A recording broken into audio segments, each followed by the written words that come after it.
Well, that's creepy. When I was 8 years old, I was awoken by a monster. Even at 29, my memories of the encounter remain extremely vivid, as surreal as the experience was. I remember waking up without being sure why. It was as if somebody had gently shook me awake, but no one was in the room with me. A look at the clock told me that it was 3:11 a.m. Then, I heard it. The faintest tapping noise. Coming from my window. I groggily got out of bed, not fully comprehending the situation. My room was dark. I had recently outgrown my nightlight. But as I started to wake up, I began wishing that I had one. The only light in my room was the moonlight that shone through my window, around the shadow of a large man.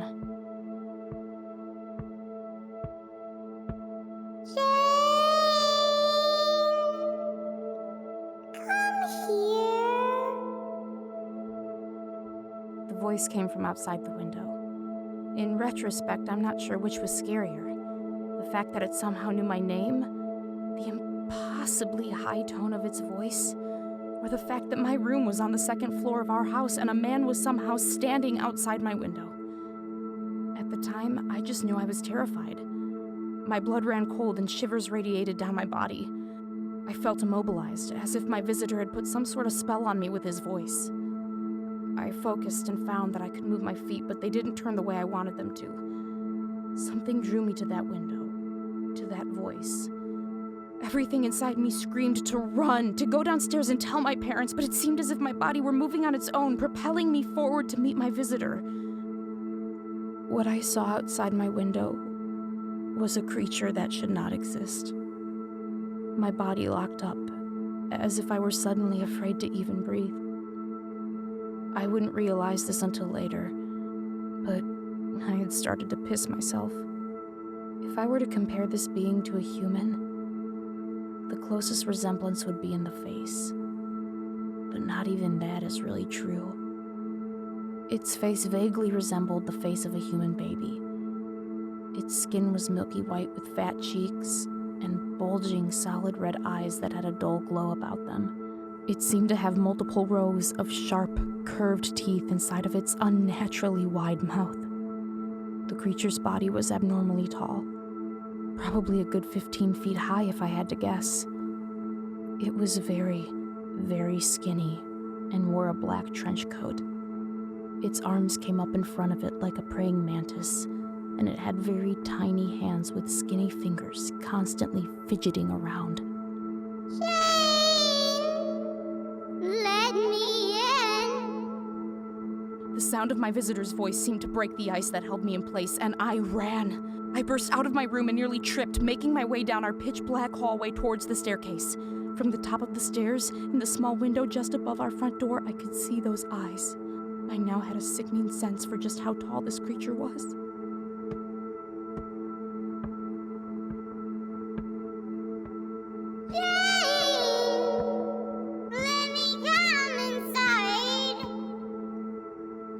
I was terrified to the core as I ran down those stairs.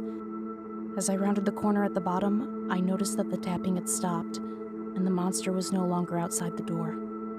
That was when a sickening thought hit me. My parents often sleep with their window cracked open at night. I sprinted through the living room with everything I had, and I grabbed the doorknob to my parents' room. I shouted the door open, and a cold breeze hit me. "Mom! Dad!" I screamed as I reached for the light switch. My hand slid in a warm, wet substance, covering the switch. The lights came on, and my heart stopped when I realized that my hand was covered in blood. The formerly white room was violent with red. The ceiling, the walls, and the carpet were completely splattered with blood. To my horror, I realized that I was stepping in it too. The carpet smushed under my feet, with warm, sticky redness oozing between my toes. As my eyes came up from the blood, it was difficult to register what I saw before me. Curled up like a snake, next to the open window, was my visitor. It had a childlike smile on its face, with red smears all over its fat cheeks and its mouth. Its red eyes were now lit up with green. It seemed happy. In front of the creature, on their bed, lay my parents. It took half a second to register just how wrong they looked. Their skin was tight against their bones like plastic wrap, as if all of the liquid in their bodies had been drained. I knew within an instant that they were already dead. I screamed, and I screamed, and I screamed. The creature simply smiled at me, seeming very pleased with its kill. It then slowly slithered out of the window and out of my life. I don't believe I'll ever know more of a hell than what I experienced in that moment, standing there in my parents' room, crying, screaming, and practically choking on snot and tears. It was an eternity before the police showed up. They didn't know what to make of the scene, and I wouldn't speak to them. It took a long time before I would speak to anyone, and it's nothing short of a miracle that I'm not completely fucked up as a result. I went to live with my grandparents after that. They eventually sold the house. It took quite some time and went for very cheap. It's no surprise that no one wanted to live in it. I went back to see it when I was 17, only to find that it had been demolished and a new house was built in its place. The meeting with that creature disturbed me for a long time, but I was able to eventually live a reasonably normal life without any further visits from it. I met a wonderful guy, Martin, and we got married when I was 22. We had a beautiful baby boy a year later, who we named Sam, after my dad. He's 6 now, and definitely smarter than I was at his age. And call me paranoid, but I put safety locks on the window in his room. I'm glad I did. Last night, I was woken up very late at night by a tap on my shoulder. It was Sam.